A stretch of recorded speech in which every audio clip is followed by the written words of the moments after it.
लेकिन बना दो बबुआ, बना दो, बना दे, बहुत बना दे। आपके क्षेत्र का लड़का है, बहुत अच्छे तरीके से गा रहा है और अच्छा कर। एक जोरदार ताली बजा दीजिए गोलू राजा के लिए। हेलो बाकी बाड़ी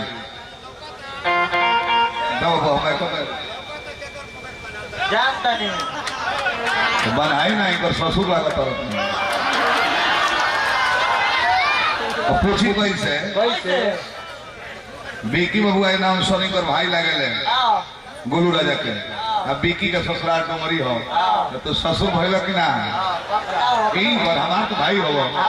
गलती बात है। हेलो चालू बारे बबुआ ही हेलो हेलो हेलो रह जा ठीक हो जाए। अब चलिए हम लोग गीत संगीत में चले जाओ। अब तो हमको हल ना कि शराब मिलता जगह जगह मानुष के शिवरात्रि हटा का करबा दिन में तू ही जल ढलबा कि जल ढल को बत्ती ले बिल भी कोई बजा ये मानस के बात भइल बा पहिले के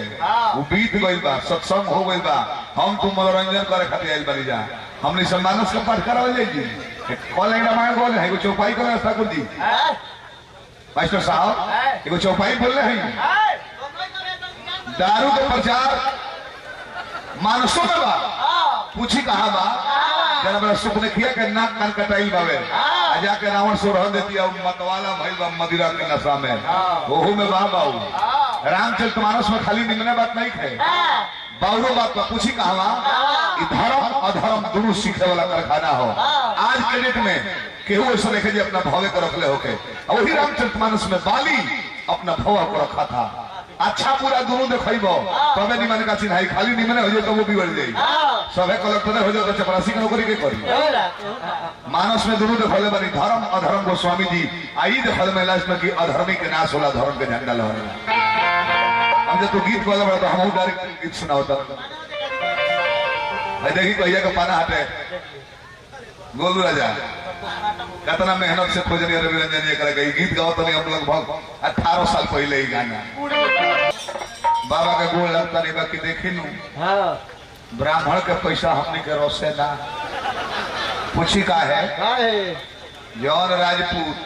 हवा ही बाबा जी के धन खाए लगले कोई लोग सत्यानाश शुरू नहीं पहले स्टार्ट हो गई बाकी हम ब्राह्मण का आशीर्वाद दे के धनी ले जमा ना करी लो पधे बाबा बैंक में जाके फिक्स कर दिले डबल होला तो आधा उड़ा दिले पूंजिया बनौले रही विश्वामित्र बाबा हैं हजारों हजार रुपया पुरस्कार मिलो भोला दानी बनौले रही परमेश्वर बाबा बन रही रघुवर सब बन रही अशोक ठाकुर जी बन रही हार्दिक शुभकामना। हाँ ये हमारा के बताएं को तरह की चौपाया हो गई हो तो हम कहो कि हम नाग देवता बनो तो नागिन बनी हो लपटा लपटा कहो घंटा जोड़ खाई जाई तो कह तरह कह जाए गाय बनो कहते कि हम गौ माता बनो गाय बनी भैंस बनी साले साले पाल खाते हैं हमारी है काम मत हो जाता भाई हम गाय भैंस बन जाए साले साले पाल खाते रही बियत रही हमारा काम बना एक तरी भाला कोई बनो कोई जानवर में कुकुर बना पिल्ला एलसीसियन एक मेहरारू गोदी में लेके घूमी है चुमी है चटी है वो चाहता हूँ आई पीली बनी है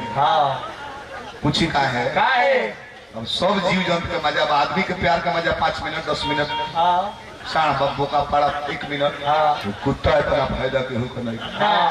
भले पिटाले सब 1 मिनट टूचर कर दिया सब 1.5 घंटा विधानसभा घुमावे से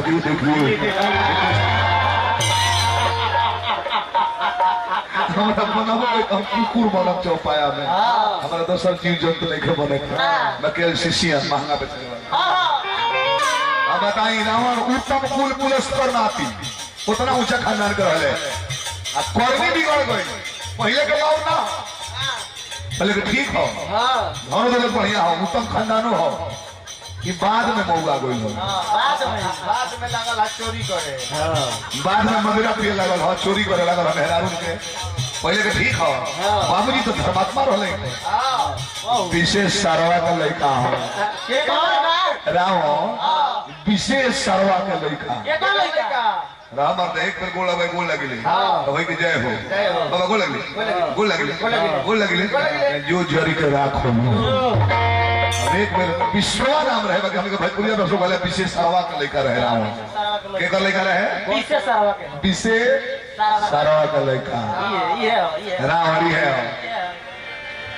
हाँ एगो पिंकिया न चली अभी कि मुंह न की जब कोरोना होता तो अरे बुढ़िया बुढ़िया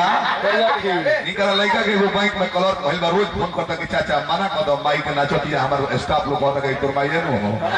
बैंक में स्टाफ छोड़ दे